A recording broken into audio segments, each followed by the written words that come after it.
नमस्कार मंडळी, बर का आज लय मोठी खुशखबर आहे. आणि काय खुशखबर आहे ती पण तुम्हाला सांगते. ही भैरव गवळी म्हणजे माझा नवरा बर रात्री मला म्हणलं तुझ्या अकाउंटला 1,00,000 रुपये सोडतो आज संध्याकाळी. हां तर तुमचं 1,00,000 रुपये मला नको, मग काय कारण पाहिजे? तुमच्या 1,00,000 रुपयामुळे माझं 1,500 रुपये बुडत्याला. हां कळलं का? हा, त्याच्यामुळे तुमचे पैसे तुमच्या पाशीच राहू द्या, बर बर मला नको. ठेवतो आणि लगीन झाल्यापासून म्हणजे लग्न झाल्यावर नवीन नवीन असताना मला म्हणलं तुला लोणावळ्याला फिरवून आणतो. सॉरी, लोणावळ्याच म्हणते, मालवणला हां असं तुम्ही शब्द दिलता मला. काय 15 वर्ष झालं किचन मध्ये कालवण करते, पण मालवण कुठं आहे ही सुद्धा मला माहित नाही. रोडचा आत्ता पत्ता पण नाही. चांगलंय जावा, करा कालवण, आपल्याला कामाला जायचंय. उठा तुमचं निघा पिक्चर तर बघितलेलाच आहे मी, त्याच्यात काही विषयच नाही. पण ही असा खोटेपणा तुम्हाला तरी बरोबर वाटते का सांगा बरं? वाटते.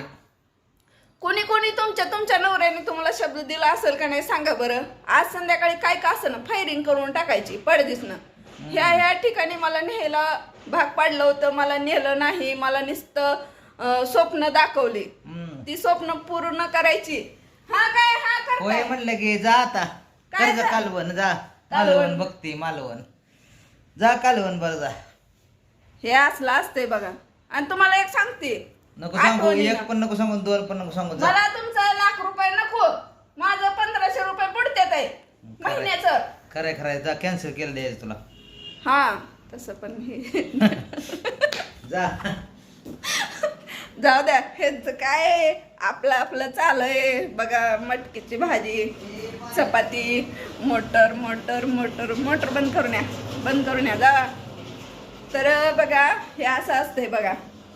लग्न झालं की नवीन असं सांगते ती, आश्वासन देते ती की मला तुला इकडं नेतो, तुला तिकडं नेतो. पण काय नसते व उगं ती लग्नापुरतं असते. परत कोण तू जा, धुणं भांडी कर, फरशी पूस, लेकरांना बघ, हे कर ते कर, आणि हे असली मटकीचं कालवण कर, चपात्या कर, शेंगदाणं कूट, हे असली कामं करायला लावते ती. हो का, हे असं शेंगदाणं घेऊन जाते ती. परत म्हणते ती काय शेंगदाणं 1/2 किलो शेंगदाणं आणलं होतं, काय केलं, आणि अशी घेऊन जाते. पुराव्यासकट तुम्हाला दाखवलं. पावशेर शेंगदाणं घेऊन गेले, आता 2 भाज्याचं कालवणाचं शेंगदाणं खाल्लं.